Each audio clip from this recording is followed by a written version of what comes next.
resolution that the United States federal government should ban all testing that requires the use of animals. So first of all, I'll go and talk about the alternatives, like I said I would in my last speech. So based off of McClellan and Amos, from the Clinical Science Research Ltd, in comparison studies, Epiderm correctly detected all the test chemicals that irritate human skin, while tests on rabbits misclassified 10 out of 25 test chemicals, which is a full 40% error rate. And also based off the European Commission from the Joint Research Centre, a replacement for the LD50 test that measure toxicity and at a precision rate of 77 to 84% accuracy compared to the LD50 rate of 52 to 60% was found. This test was far more accurate and also used donated human tissues rather than animals.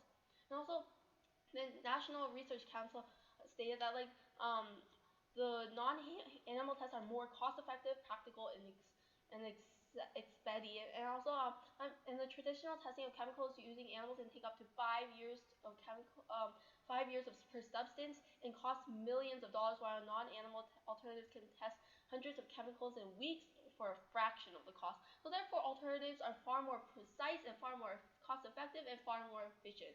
And also, now I'll go and reply to some of the stuff my opponents did to my case. So first of all, started out with saying that vivisection information is not credible, and he attacked the personal background of the person who made the website.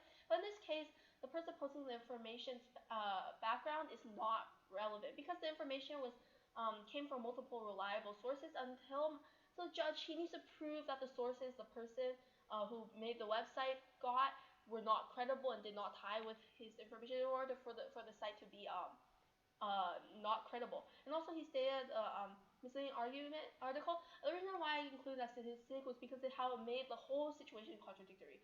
My opponent said that it was just to that the misleading information will help add some skepticism. But when you have alternatives so much better, why not use them? What is this? I don't. It's not making any sense. So first, and also he stated that the observation comes down to the cost-benefit analysis between whether animal testing improves the standard of living or the ability of medication against ethical treatment of animals. So that's pretty much false because my speech spoke nothing. Nothing I said spoke anything about the ethical treatment of animals, which is pretty much why your whole speech was flawed.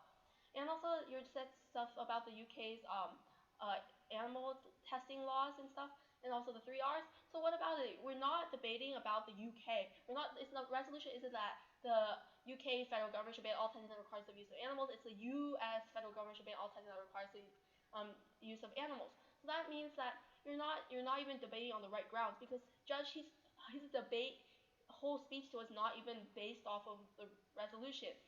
So like everything he just said is not relevant. And also, he said stuff about how like the proposition is extremely extreme. The proposition is extreme, and I agree with you that organizations like PETA are extremely extreme, but that's only because they're focusing on the immorality of testing, which is a highly controversial subject. That's why I'm avoiding it and talking about the ineffectiveness instead. So therefore, I'm not being overly extreme. So therefore, I support the resolution that the United States federal government should ban all testing that requires the use of animals.